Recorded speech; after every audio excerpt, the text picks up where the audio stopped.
Welcome to Unknown Crimes, where we delve into the dark corners of history to uncover the chilling stories that still haunt us today. I'm host Layla Johnson, and in this episode, we journey to a quiet town in Iowa, where a night of brutal violence shattered the peace of Villisca. It was June 10th, 1912, when the Moore family was brutally murdered in their home with an axe, and the mystery of who committed these heinous crimes has remained unsolved for over a century. Join us as we unravel the details of the Villisca Axe Murders, exploring the clues, suspects, and the legacy of a crime that continues to fascinate and horrify. The evening of June 9th, 1912, to the early morning of June 10th, 1912, in the town of Villisca, Iowa, in the United States, the 6 members of the Moore family and 2 guests were found bludgeoned in the Moore residence. All 8 victims, including 6 children, had severe head wounds from an axe. A lengthy investigation yielded several suspects, one of whom was tried twice. The first trial ended in a hung jury, and the second ended in an acquittal. The victims consisted of parents Josiah B., aged 43, Sarah, née Montgomery, 39, and their 4 children, Herman Montgomery, 11, Mary Catherine, 10, Arthur Boyd, 7, and Paul Vernon, 5. An affluent family, the Moores were well known and well liked in their community. On June 9, 1912, Mary Catherine Moore invited Ina May, 8, and Lena Gertrude Stillinger, 12, to spend the night at the Moore residence. That evening, the visiting girls and the Moore family attended the Presbyterian Church, where they participated in the Children's Day program, which Sarah had coordinated. After the program ended at 9:30 p.m., and the Moores and the Stillinger sisters walked to the Moores' house, arriving between 9:45 and 10 p.m.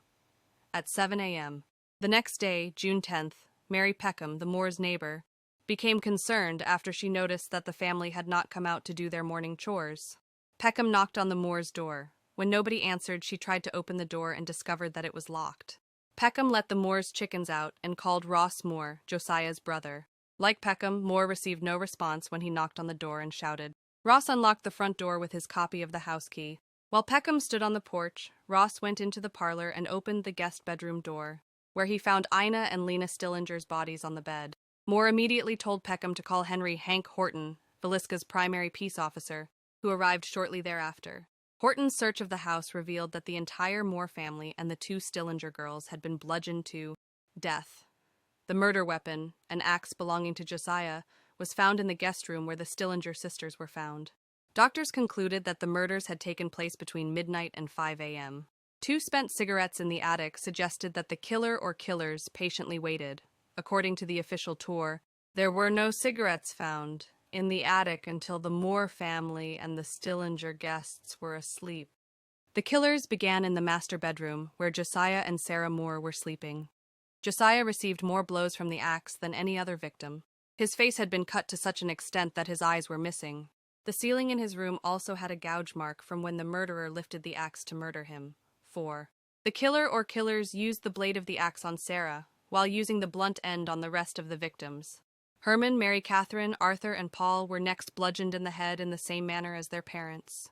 Afterwards, the murderer returned to the master bedroom to inflict more blows on the elder Moores, knocking over a shoe that had filled with blood, before moving downstairs to the guest bedroom and killing Ina and Lena. Seemingly afterwards, a 4-pound slab of bacon was taken out of the icebox and laid next to the axe. Investigators also found untouched food and bloody water during the search. After the search, people were let in to see if they could have committed the crime, completely contaminating the weapon. Investigators believed that all of the victims except for Lena Stillinger had been asleep when murdered. They thought that she was awake and tried to fight back, as she was found lying crosswise on the bed and with a defensive wound on her arm. Lena's nightgown was pushed up to her waist and she was wearing no undergarments, leading to law enforcement speculation that the killers sexually molested her or attempted to do so. This was later proven false. Over time, many possible suspects emerged, including Reverend George Kelly, Frank F. Jones, Gladeson Mansfield, Loving Mitchell, Paul Muller, and Henry Lee Moore, no relation. Kelly was tried twice for the murder. The first trial ended in a hung jury, while the second ended in an acquittal. Other suspects in the investigation were also exonerated. Andrew Sawyer, every transient and otherwise unaccounted for stranger, was a suspect in the murders. Andrew Sawyer was one of those people. He was interrogated but not charged. He also was obsessed with the murders and slept fully clothed as if he was ready to make a clean getaway.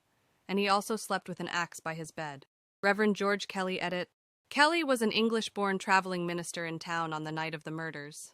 Kelly was described as peculiar, reportedly having suffered a mental breakdown as an adolescent.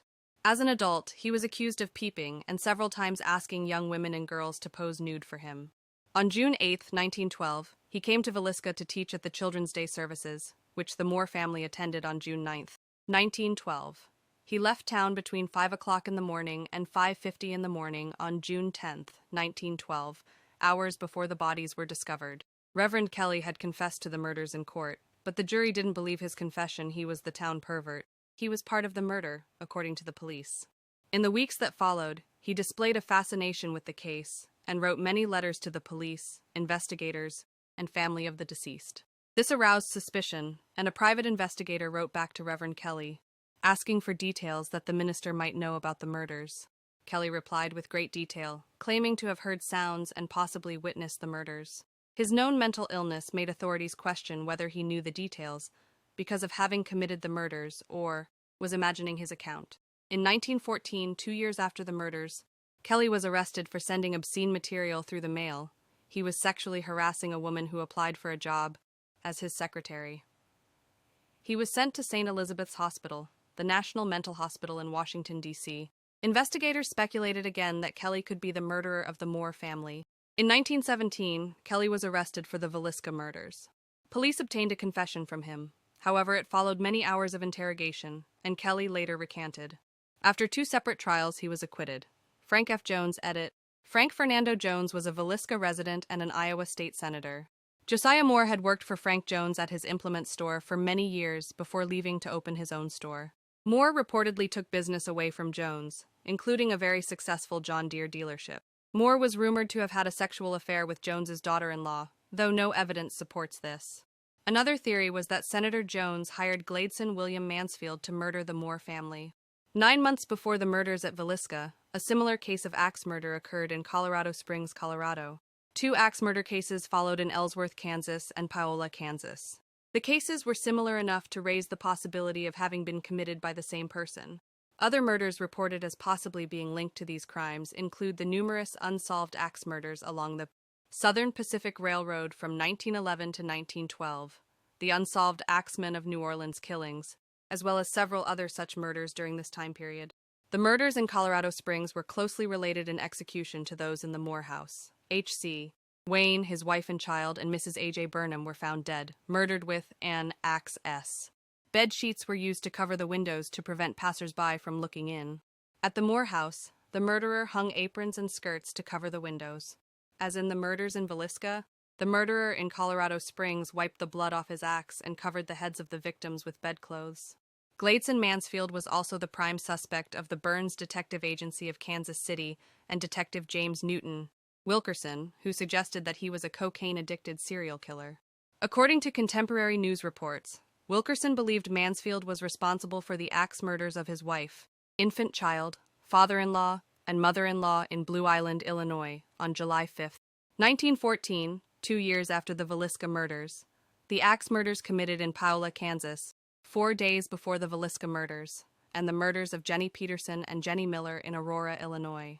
According to Wilkerson's investigation, all of the murders were committed in precisely the same manner, indicating that the same man probably committed them. Wilkerson stated that he could prove that Mansfield was present in each of the differing crime scenes on the night of the murders. In each murder, the victims were hacked to death with an axe and the mirrors in the homes were covered. A burning lamp with the chimney off was left at the foot of the bed, and a basin in which the murderer washed was found in the kitchen. In each case, the murderer avoided leaving fingerprints by wearing gloves, which Wilkerson believed was strong evidence that the man was Mansfield, who knew his fingerprints were on file at the federal military prison at Leavenworth.